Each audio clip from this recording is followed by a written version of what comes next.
Então vamos lá. Bom, pessoal, hoje a gente vai falar um pouco sobre a depreciação, né? A gente estava falando sobre a Lei 6.404, aí ontem a gente falou um pouco sobre o CPC 27, o que compõe o custo inicial, o que compõe o custo inicial de um ativo imobilizado. A gente falou que primeiro você avalia o custo, e aí depois você vai tirar a depreciação, amortização e exaustão, e a redução ao valor recuperável, lembram? E aí a gente fez aquela questão da FGV que foi cheia de pegadinha, falando, olha, isso entra no custo, isso não, tal. Foi bem tranquilo, né? A gente explicou bastante coisa. Aí agora a gente vai falar sobre a depreciação, galera. Então o artigo 183, parágrafo 3º da Lei 6.404, ele fala o seguinte, olha lá. Pera aí, deixa eu me ajeitar aqui mais uma vez para variar. Pera aí, pessoal. Fala o seguinte.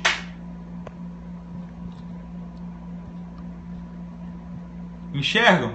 Sim ou não? Enxergam? Então vamos lá. Artigo 183, parágrafo 2º, fala assim: a diminuição do valor dos elementos do ativo imobilizado e intangível será registrado periodicamente nas contas de... Aí o inciso A fala o seguinte, galera: depreciação, quando corresponder à perda do valor dos direitos que tem por objeto bens físicos sujeitos a desgaste ou perda de utilidade por uso na ação da natureza ou obsolescência. Então, pessoal, a primeira coisa que a gente vai falar na aula de hoje é o seguinte: a gente vai começar a falar sobre a depreciação. Então, a primeira coisa que você tem que saber é o seguinte: a depreciação, ela corresponde à perda de valor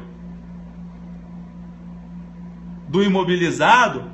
Por quê, galera? Quando você tiver desgaste, tá? Quando você tiver perda da utilidade por causa do uso, ação da natureza ou, vamos colocar aqui do lado, obsolescência. Obsolescência. Ok? Então, mas para que você tá... Opa, caiu minha caneta. Pera aí. Mas para que você está falando isso, Gabriel? Eu estou falando isso porque é só ficar clicando no canto direito da tela aqui.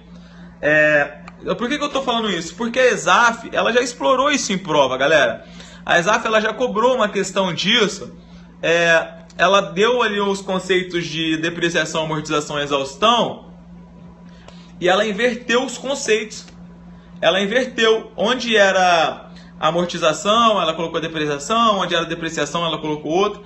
Então é extremamente importante você saber que a depreciação, ela se dá por desgaste, uso, ação da natureza e obsolescência, tá bom? Então são os bens físicos que estão sujeitos à depreciação. Os bens físicos, então, portanto, os bens físicos são de que grupo do ativo não circulante? A depreciação, ela é de que grupo do ativo não circulante? Do imobilizado, tá? Mas olha, Gabriel, todo imobilizado, ele tem que ser depreciado? Existe amortização no ativo imobilizado? Sim ou não? Começando agora. Pegadinha, existe amortização no ativo imobilizado? Existe, pessoal. Existe. Existe. No caso das benfeitorias. Mas isso eu vou explicar mais pra frente, tá bom? Então, fiquem tranquilos aí, não precisam se preocupar, tá? Que a gente vai falar sobre isso. Então, continuando, gravem esse conceito de... Tá travando, pessoal? Bom, não, vamos ver. Então vamos continuar. Se tiver travando, a gente para. Beleza. Então gravem esse conceito de amortização, depreciação e exaustão que está na Lei 6.404, porque isso cai na prova, principalmente se você for fazer exato. E agora a gente vai estudar um pouco, a gente vai estudar o seguinte hoje. Hoje a gente vai começar a estudar os métodos de depreciação. A gente tem que saber o que é a benfeitoria de imóvel de terceiro, depende do prazo, eu vou explicar isso depois. Agora, a gente vai começar a falar sobre a depreciação, os métodos de depreciação, e vamos lá para o CPC 27, porque o CPC 27, que trata do ativo imobilizado, ele também traz esse tema. Olha só o que o CPC 27 fala o seguinte, galera. Depreciação é a alocação sistemática do valor depreciável de um ativo ao longo da sua vida útil. Então, depreciação é a alocação sistemática do valor depreciável de um ativo ao longo da sua vida útil. Então, galera, como o ativo imobilizado ele se desgasta, são as máquinas, os equipamentos, veículos, ferramentas, eles se desgastam. Então você tem uma coisa, e a contabilidade ela tem que refletir a verdadeira vida econômica, financeira, patrimonial da entidade. Então existe essa coisa que é chamada a depreciação, tá? A depreciação. E aí o CPC fala que a depreciação é a alocação sistemática do valor depreciável de um ativo ao longo da sua vida útil. Então quando você compra um ativo imobilizado, ele tem o valor de aquisição aqui. Só que aí você não vai registrar a depreciação, galera. Você não vai registrar a depreciação no próprio ativo imobilizado. Você vai criar uma conta separada para registrar a depreciação. E essa conta é chamada de depreciação acumulada. Então, é isso que diz o CPC 27. Depreciação é a alocação sistemática do valor depreciável de um ativo ao longo da sua vida útil. Galera, esse é o conceito de depreciação que está nos conceitos, lá na parte de conceitos do CPC 27, ok? E aí, o item 50 do CPC 27 fala o seguinte: o valor depreciável de um ativo deve ser apropriado de forma sistemática ao longo da sua vida útil estimada. Então aí é vida útil. Então vocês lembram, galera, que algumas questões, principalmente da FGV, elas estão fazendo o seguinte. O pessoal não para de mandar o WhatsApp. Elas dão o valor da vida que o carro pode ter. Quem lembra disso? E deu o valor da vida útil que um veículo ou uma máquina poderia ter, e deu o valor que a entidade pretende usar. Qual que você vai usar, galera? O que a entidade pretende utilizar ou o valor que poderia ser?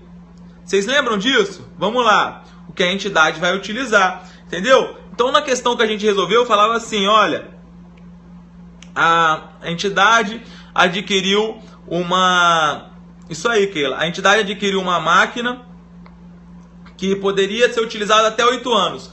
Mas a entidade estimou que ia utilizá-la pelo período de 6 anos. Então, galera, nessa hipótese, você vai usar a vida útil estimada para a entidade, tá bom? Não interessa o quanto ela poderia ter, mas sim a vida útil estimada, a estimativa contábil que você vai fazer para a sua empresa em específico. Então, o item 50 do CPC 27...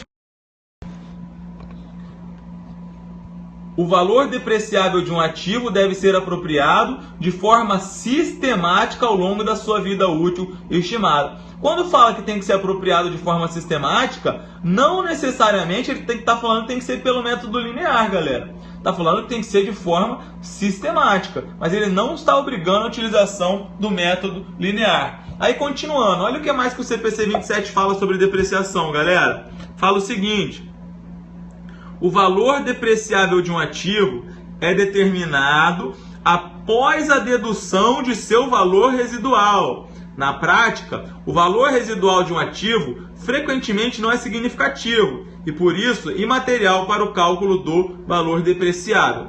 E aí o item 60 fala o seguinte: o método de depreciação reflete o padrão de consumo pela entidade dos benefícios econômicos futuros, tá? E o item 61, que também é bem importante, fala o seguinte: O método de depreciação aplicado a um ativo deve ser revisado pelo menos ao final de cada exercício. E se houver alteração significativa no padrão de consumo previsto, o método de depreciação deve ser alterado para refletir essa mudança. Tal mudança deve ser registrada como mudança na estimativa contábil, de acordo com o pronunciamento técnico CPC 23. Então, galera, aqui basicamente esses itens, quem quiser printar isso daí, ó, quem quiser printar, fica à vontade, que eu vou voltar a tela para mim para falar. Quem quiser dar um print aí, tá? Então, voltando aqui para mim. Beleza. Então, o que acontece, povo? O item 50 fala o seguinte, que o valor depreciável de um ativo, ele é determinado após você tirar a vida, o valor residual. Beleza, isso aí todo mundo já sabe, tá? E o que mais que ele fala? Que o método de depreciação, existem vários métodos de depreciação. Existe o método linear, existe o método das cotas, o método de Cole, existe o método das unidades produzidas, existe o método das horas trabalhadas. Isso aí a gente vai estudar também. Só que, se você utilizou, por exemplo, o método linear, você está usando o método linear. Ele é o método mais fidedigno que você tem no momento. Mas, posteriormente, você percebe que esse método ele não reflete, se você, no final do exercício, você falar, olha, o método linear ele não é mais tão útil para mim, seria muito melhor se eu utilizasse o método das unidades produzidas. Então, ao final de cada exercício, você tem que revisar o método de depreciação que você está utilizando. E se esse método, tá bom? Se esse método não for mais significativo, não for expressivo, não for realista, você pode alterá-lo, galera. Entenderam? Isso é uma coisa que veio a existir com a edição do CPC 27. Antigamente não existia essa possibilidade, tá bom? Todo mundo entendendo até aqui? Todo mundo? Coraçãozinho aí. Então, a mudança, se houver uma mudança no método de depreciação, tá bom? Se houver uma mudança no método de depreciação, isso é, se você passar do método linear para o método das unidades produzidas, isso vai ser tratado conforme o CPC 23, que é uma mudança na estimativa contábil, tá? Existe mudança de estimativa, existe mudança de política, e o CPC fala que isso é uma mudança de estimativa contábil. Tá ok, galera? Que vai gerar efeitos para frente. Tá bom? Entenderam? Estão entendendo até aqui? Cadê todo mundo?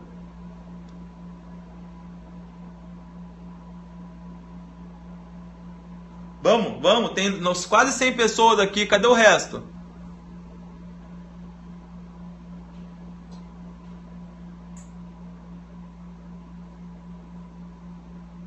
Isso aí, vamos mais gente, beleza? Coraçãozinho aí, 110 pessoas, muito bom, tá? Muito bom. Então gravem isso, que antigamente você não revisava valor residual, você não revisava método de depreciação, mas agora com o CPC 27 isso mudou, beleza? Então ao final de cada exercício social, você vai revisar o método de depreciação. E se ele não for condizente, você vai fazer a alteração e isso vai ser considerado uma mudança de estimativa, beleza? Existe no CPC 23 três coisas, que é correção de erro, mudança de estimativa e alteração de política contábil. Então você não pode confundir, porque o CPC fala que é uma mudança de estimativa. O que você já tinha depreciado, você não vai alterar, você vai mudar para frente, é uma alteração prospectiva, beleza? Então, fala Edu, parceiro, tô fazendo mais cedo, cara, hoje, só hoje também, depois vai voltar ao normal. Então vamos lá, continuando. Não, agora não, parceiro. Olha só. Olha o CPC ainda, olha o que ele fala.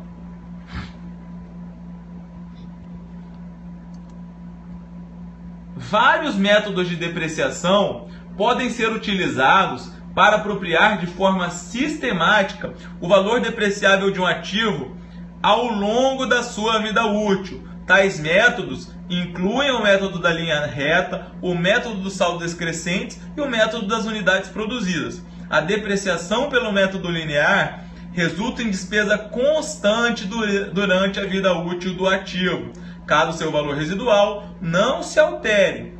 O método dos saldos decrescentes resulta em despesa decrescente durante a vida útil, tá bom?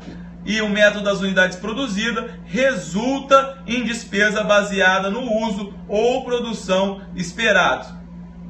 A entidade seleciona o método, olha isso, galera, olha esse último parágrafo, essa última frase. A entidade seleciona o método que melhor reflita o padrão de consumo dos benefícios econômicos futuros esperados e incorporados no ativo. Esse método é aplicado consistentemente entre períodos, a não ser que exista alteração nesse padrão. Maravilha, pessoal? Então, vários métodos podem ser utilizados. O CPC não fala que a entidade tem que usar o método da linha reta. Fala que tem que utilizar o método que melhor reflita o padrão do consumo dos benefícios econômicos futuros, tá bom? E esse método, como nós falamos, pode ser alterado. Então, aí o CPC ainda fala, olha, existe um método linear, que é despesa constante durante a vida útil, tá? Existe um método dos saldos decrescentes, em que a despesa ela é decrescente. Ela começa alta e termina baixa. Por quê, galera? Alguém sabe por que a justificativa? Que o método decrescente, ele começa com uma despesa alta e termina baixa? Alguém sabe o motivo? O porquê disso?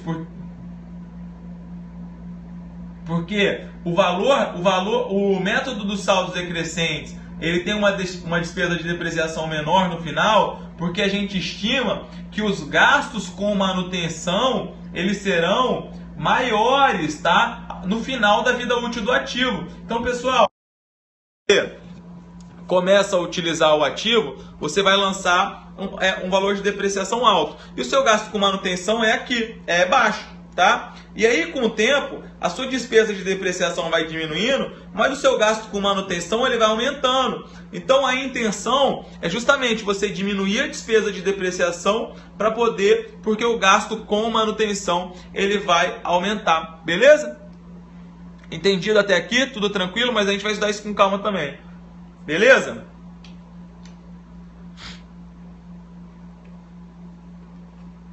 E a ESAF cobrou uma questão ao contrário, exatamente. Então, pessoal, basicamente é isso. Olha só outra coisa que é muito importante a gente saber. Nós temos um critério que é adotado pelo fisco, para efeito de imposto de renda, que são determinados valores, máquinas 10%, edifícios 4%, veículos 20%, né? A gente tem isso, muitos sabem que esses são os critérios que o fisco utiliza. Só que para a contabilidade, a gente não tem que utilizar os valores estabelecidos pelo fisco, galera, tá bom? Então fiquem de olho nisso. Para a contabilidade, você não tem que utilizar os valores determinados pelo fisco.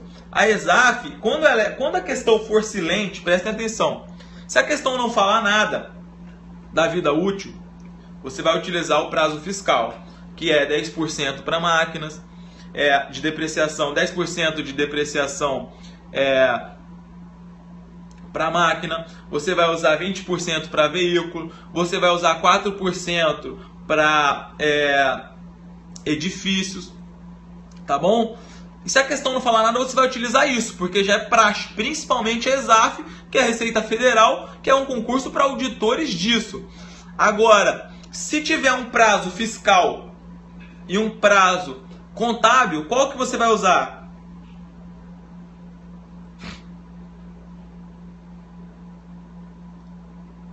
Qual que você vai usar?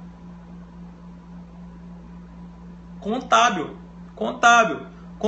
Por quê, galera? Contábil, isso mesmo. Contábil, interrogação não, contábil. Por quê? Porque nós tivemos uma modificação, é o seguinte, quando nós tivemos duas alterações na contabilidade por conta da convergência aos padrões internacionais, não sei se vocês lembram. A primeira foi a Lei 11.638.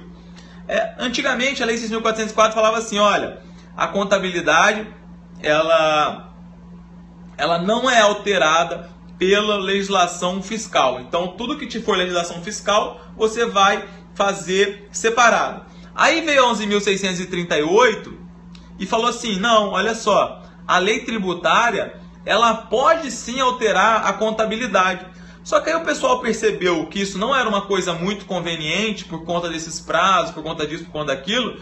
E aí a Lei 11.941 voltou e falou o seguinte, olha pessoal,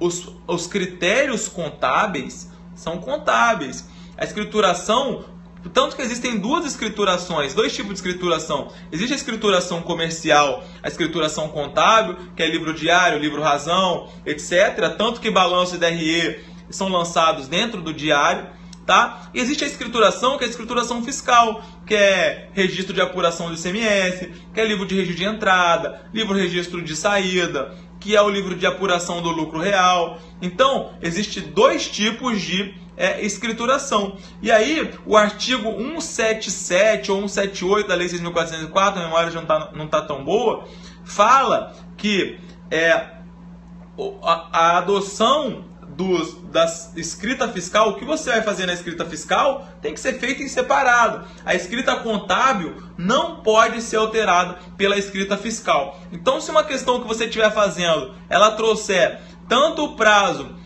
contábil, tá, como o prazo fiscal, você vai usar o contábil, tá bom? Porque o CPC 27, que trata do ativo imobilizado, fala que a depreciação é feita pela melhor estimativa contábil